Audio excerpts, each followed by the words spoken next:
नमस्कार मित्रांनो, स्वागत आहे आपल्या एका नवीन व्हिडिओमध्ये. आज आपण आलो आहे शहाद्यामध्ये किंवणखेडे गावामध्ये. इथे जोधपूर स्वीट्स नावाचं एक शॉप आहे.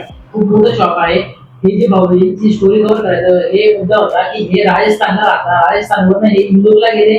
इंदूरला यांनी आधी काम केलं. काम करून पैसे गोळा करून इथं म्हणजे तिसऱ्या गावामध्ये म्हणजे इथं लोकखेड्यामध्ये शॉप ओपन केलेला आहे. तर मग ती स्टोरी एवढी इंटरेस्टिंग वाटली मला. इकडे आलो तुम्ही शाळेला तर मला ही स्टोरी एवढी इंटरेस्टिंग वाटली की मला असं वाटलं की म्हणजे एक 22 वर्ष म्हणजे एवढं कष्ट करून ते पण होऊ शकतो. त्याची काय तुमच्या बंद कसं आहे पाहिजे आपण. त्याच्यामुळे ही स्टोरी आपण कव्हर करतो आहे. तर चला मग तुमची स्टोरी आपण तुमच्याकडे जाणून घेऊया. धन्यवाद भैया आप हमारे पॉडकास्ट में आए थे। आप सबसे पहले मुझे ये बताओ कि ये जो जोधपुर स्वीट्स है आपका, ये डालने का आइडिया आपको कहाँ से आया?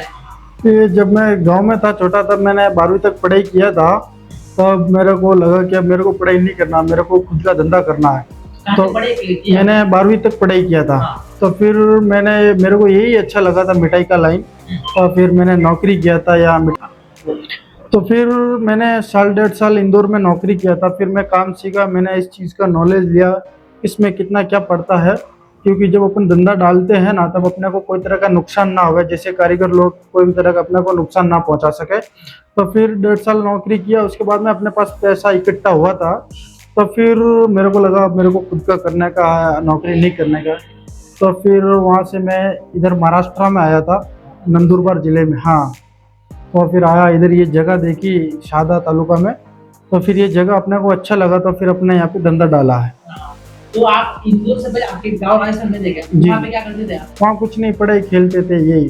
पढ़ाई की थी आपने कहा 12वीं 12वीं तक। फिर 12वीं पढ़ाई के बाद आप डायरेक्ट आप इंदौर में आ गए। इंदौर में आ इंदौर गए। में कहाँ काम किया? इंदौर में अपने किया था बोयल में। क्या काम था वहाँ पे? वहाँ पे जैसे मिठाई की शॉप थी बड़ी। तो फिर मैं वहाँ सबसे पहले मिठाई बनाने वालों के पास में रहा था 5 महीना। और 6-7 महीना मैं आगे काउंटर पे नौकरी किया था। मतलब 15-16 महीने मैंने एक ही जगह पे नौकरी किया था। फिर उस सेट से मैं सीखता था भाई मेरे को क्या चीज़ के नॉलेज लेना सबसे ज़रूरी है मिठाई लाइन में। सबसे पहला कहाँ से कांटेक्ट करना, सबसे पहला कैसा क्या, वो सब उसमें मेरे को बताया था।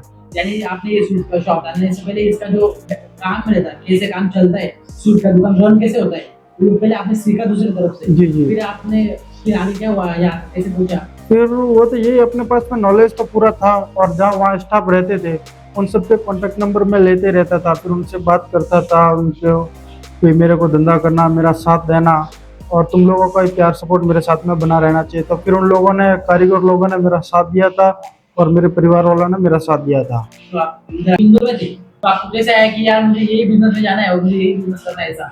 मेरे को ये अच्छा धंधा लगता था शुरुआत में भी। जब मैं छोटा था तब भी मैं यही सोचता था कि मैं जब भी धंधा करूंगा तो मिठाई का करूंगा। जी मिठाई के धंधे में जाना था आपको। जी। फिर वहाँ से आपने जो सीखा भी कि भाई मैंने मिठाई का ही काम सीखा तो मुझे मिठाई के धंधे में जाने का है। जी जी जी। तो फिर आपने शादा जैसे सिटी में आपका इंदौर, आपका राजस्थान का इंदौर का, फिर आपने शादा में कैसे आने का सोचा कि भाई शादा में जाएंगे तो शादा में मेरा दुकान चलेगा वैसा? नहीं, वो जो ये लोग पहले थे ना वो राजस्थान के थे। तो उन लोगों से अपनी बातचीत होती रहती ना, तो ऐसे अपने को सादा का मालूम नहीं था कि वहाँ सादा में भी जगह है। तो लोगों से बातचीत होती रहती थी, वो बताते थे हमारा दुकान बेचना है, कोई पार्टी हो तो बताना। फिर अपन ने उनको बोला था कि अपने पास पार्टी वगैरह तो कुछ है नहीं, अपन खुद लेने वाले हैं और दुकान देखने को आ रहे हैं, जमेगा तो लेंगे। तो आपको ऐसा इधर आके ऐसा लैंग्वेज बैरियर कुछ लगा नहीं कि यार अपन अदर सिटी में जाके काम कर रहे हैं तो अपनी अपन हिंदी भाषा में बोलते हैं, वहाँ पे मराठी बोलेंगे तो कस्टमर कम्युनिकेशन कैसे करेंगे, कस्टमर के साथ बेचेंगे कैसे कस्टमर? जी। ये प्रॉब्लम कैसे सॉल्व किया आपने? वो तो फिर 7-8 महीना मैंने ग्राहकों के साथ में वो मतलब उस चीज़ पे मैंने गौर किया था। और इतना कोई यहाँ पे ये खास मराठी भाषा नहीं है, खानदेश भाषा है। हाँ, जी, खानदेश भाषा है इधर। हाँ, कैसे किया आपने? फिर वो जो इनकी भाषा थी वो मैं समझता रहा था, क्योंकि मैं काउंटर पे भी काम किया हूँ ना, तो मैं सबसे ज्यादा काउंटर पे ही ध्यान देता हूँ। हाँ, जी। तो फिर आपको समझ में आया कि वो क्या चीज मांगने आए भाई। हाँ यानी आपको माल देते आ गए उनको, उनको क्या चाहिए वो देते आ गया, तो बस बाकी लैंग्वेज बैरियर तो चीज बस अपने को अपने दुकान की भाषा आनी चाहिए बस। एकदम सही बात है। जब आपने शुरुआत की सबसे बड़ा चैलेंज क्या है फिर आपको? अपना चैलेंज तो यही है कि अभी एक शॉप खोला तो उसके बाद में एक दो और खोलने का है। और जैसे कि मेरा जिन लोगों ने साथ दिया उनका अपन सपोर्ट करेंगे और उनको भी इस चीज में लाएंगे, अपना यही कार्य है।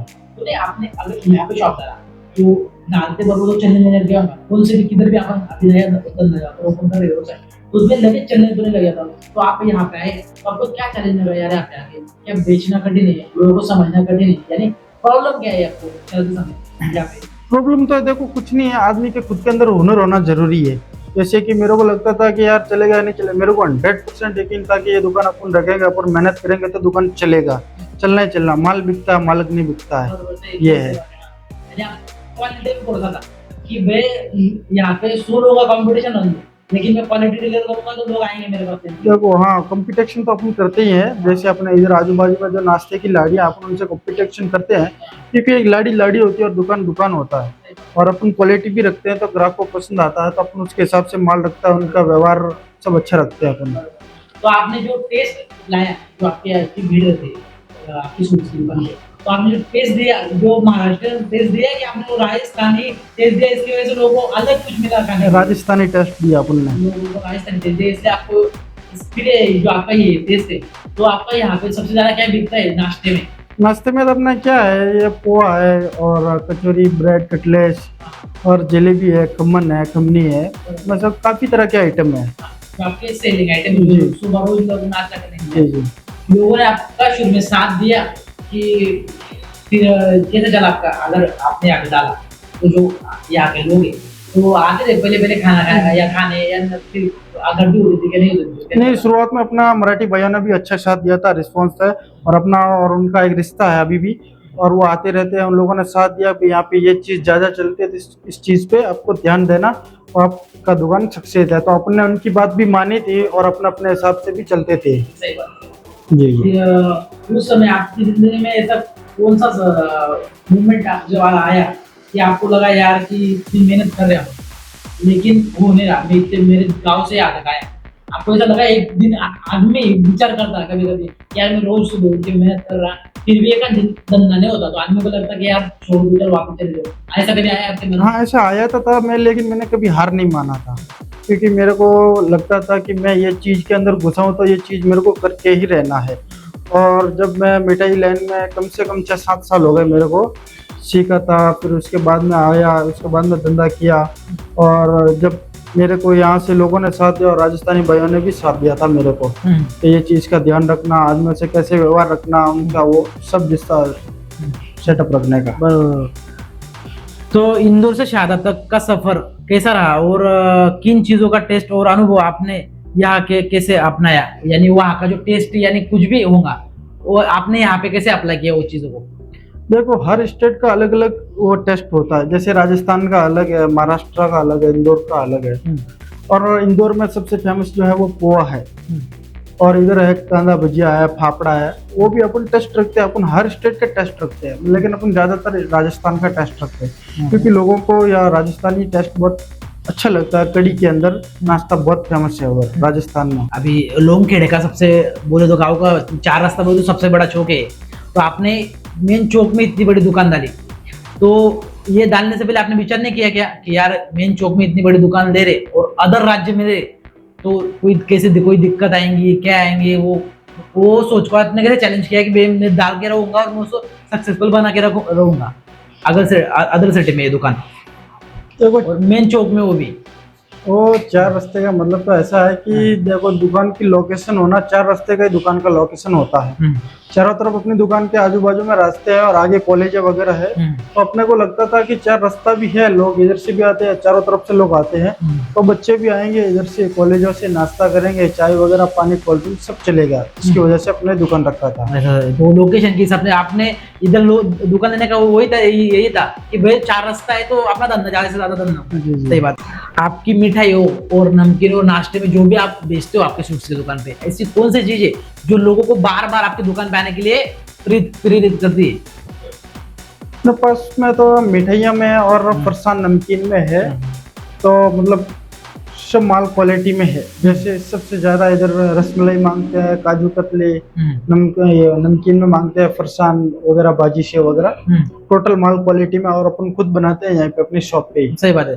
तो वो क्वालिटी डिलीवर कर रहे हैं आप, तो लोग बार बार आते हो वो चीज लेने के लिए। बिल्कुल, बिल्कुल। जो भी आप रसमलाई हो, जो ट्रेंडिंग सामान है आपका बेचने के लिए, तो एक बार कोई लेके गया और आपका टेस्ट किया, राजस्थानी टेस्ट, तो वो देख के आप लोग आपके पास वापस आते हैं। सही बात है। आपको लगता है कि आप इतना बड़ा सफर तय करके यहाँ तक पहुंचे, तो आपको ऐसा लगता है क्या जो आज का युवा आपको देख रहा, आपने 22 साल में वहां से यहाँ तक का सफर तय किया, बरोबर, इतनी बड़ी स्वीट की दुकान डाली, तो आज जो आपका युवा जो देख रहा है आपको कि भाई आप 20 साल 25 साल के लोग घर में बैठे, कुछ उनके पास काम है, वो नौकरी के आशा में, खुद का बिजनेस उनको चालू करना नहीं, तो आप उनको क्या बोलना चाहोगे कि भाई आप भी घर से बाहर निकलो, कुछ ना कुछ छोटा मोटा करो, आप भी सक्सेसफुल हो सकते हो? क्या आपके अनुभव से आप क्या बताना चाहोगे? मेरा कहना तो इसका मतलब तो यही है कि घर से बाहर निकलेंगे तो फायदे में रहेंगे, बाहर का माहौल देखेंगे और हर स्टेट की भाषा सीखेंगे और खुद का धंधा करेंगे तो अच्छा रहेगा, क्योंकि गांव के अंदर कुछ नहीं है। अब आप भी हो तो आप बाहर घूमते हो वीडियो बनाने के लिए, तो आप भी हर स्टेट की भाषा में आप वीडियो बनाना है। सही बात है। तो मेरा उन लोगों को यही कहना है कि आप भी बाहर निकलो घर से और खुद का धंधा करो,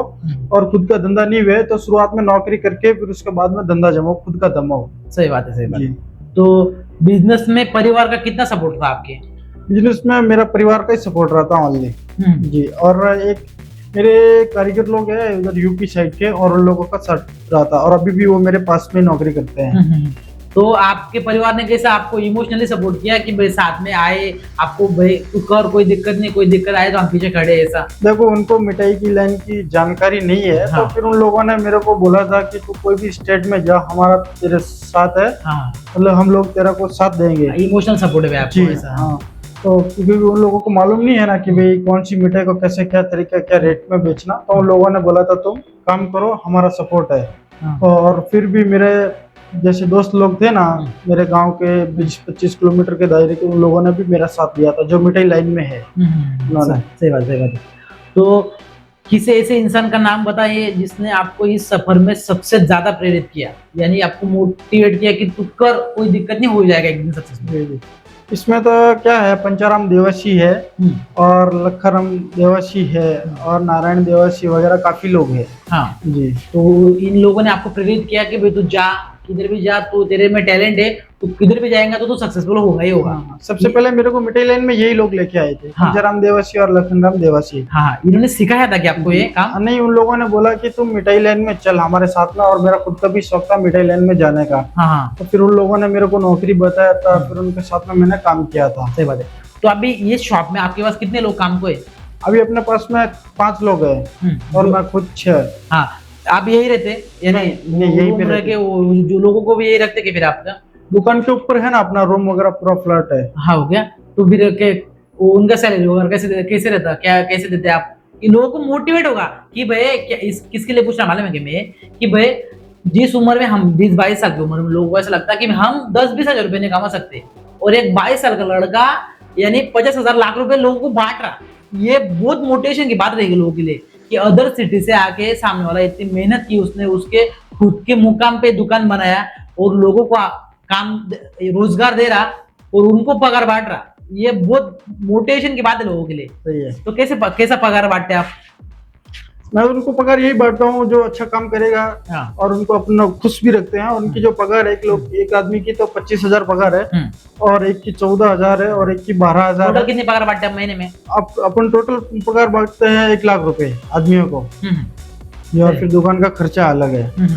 वो तो खर्चा तो अलग ही रहेगा, जो नुस्खा आदमियों को बांटने की है आपकी 1 लाख रुपए। 1 लाख रुपए हर महीने को बांटना रहता आपको। जी। सही बात है। आने वाले समय में जोधपुर स्वीट्स को कहाँ देखने की इच्छा है आपकी कि भाई ये दुकान मेरा इसका नाम कहाँ तक जाने को ना? देखो कोशिश तो इतनी है कि नंदुरबार जिले में अपना नाम कर देंगे, उसके और भी जिलों में नाम कर देंगे, पर सबसे पहले नंदुरबार जिले में अपना नाम कर देंगे। बिजनेस उसके बाद आज कुछ भी नहीं, उसको सिर्फ मन में एक जोश है उसके कि मुझे खुद का बिजनेस चालू करना है, और उसने कुछ स्किल सीखी, कोई भी स्किल सीखी और उसको बिजनेस चालू करना, तो आपको उसको क्या सलाह दोगे कि भाई क्या कर तो तू स्टेप बाय स्टेप सक्सेसफुल हो जाएगा? ऐसा अपना कहना तो आदमी को यही है कि सबसे पहले वो आदमी इस लाइन में आवे, घर से बाहर निकले और काम को सीखे, क्या चीज़ की मतलब लोगों की डिमांड है, क्या चीज़ ज़्यादा चलती है, और फिर आदमियों से व्यवहार कैसा रखना, क्या नहीं रखना, वो उनको कैसा वो रिश्ता बनाए रखना, वो सब उसके सीखने वाले के ऊपर है। देखो मालिक के माँ के पेट से कोई सीख के नहीं आता है, सबको दुनिया में आके ही सीखना पड़ता है। सही बात है, एकदम सही बात है। तो फिर आप यही कहना चाहते हो कि भाई घर से बाहर निकलो, कुछ सीखो, कुछ सीखोगे तो ये आपका खुद का धंधा चल पाएगा। और भाई आप हमारे वीडियो में आए उसके लिए मित्रांनो, तुम्ही हा व्हिडिओ नक्की बघा. याच्यामध्ये सांगायचा उद्देश असा आहे की हा जो भाऊ आहे, याच्यासोबत हिंदीमध्ये याच्यासाठी बोललो की हा भाऊ राजस्थानवरून आलेला आहे. तर तुम्हाला सांगायचा उद्देश असा आहे, हा भाऊ राजस्थानवरून इंदूरला गेला, बरोबर. तिथे त्याने स्वीटचं काम शिकला, तिकडनं त्यांनी पैसे पण गोळा केले, तिकडनं हा शाद्याला आला. म्हणजे आपल्या महाराष्ट्र जिल्ह्यामध्ये आपलं नंदुरबारमध्ये शादा तालुका येतो. इथे आला, यांनी 4 रस्त्यावरच स्वतःचं दुकान टाकलं. एवढं मोठं, आता मी तुम्हाला व्हिडिओ पण टाकायला त्याचा. तर एवढं मोठं दुकान टाकलं आणि आज एकटा एवढं म्हणजे राजस्थानवरून इथे येऊन दुकान चालवतोय. 5 माणसांना रोजगार दिलेला आहे, 5 माणसांना महिन्याला ₹1,00,000 सॅलरी वाटतात. तर तुम्हाला सांगायचं उद्देश असा आहे की हे स्टोरी मी तुमच्यासाठी याच्यासाठी घेऊन येतोय की तुम्हाला पण मोटिवेशन भेटायचं याच्यापासून, आणि कोण कसं बिझनेस करतंय आणि त्याच्यातनं याच्या माध्यमातून कसं पैसे कमवतंय हे तुम्हाला पण समजेल. आणि यांच्या शॉपला तुम्ही एकदा नक्की व्हिजिट करा आणि राजस्थानी स्वीट्स वगैरे एकदा नक्की ट्राय करून बघा. धन्यवाद. आपल्या चॅनल लाईक करा, शेअर करा आणि सबस्क्राईब करा. धन्यवाद.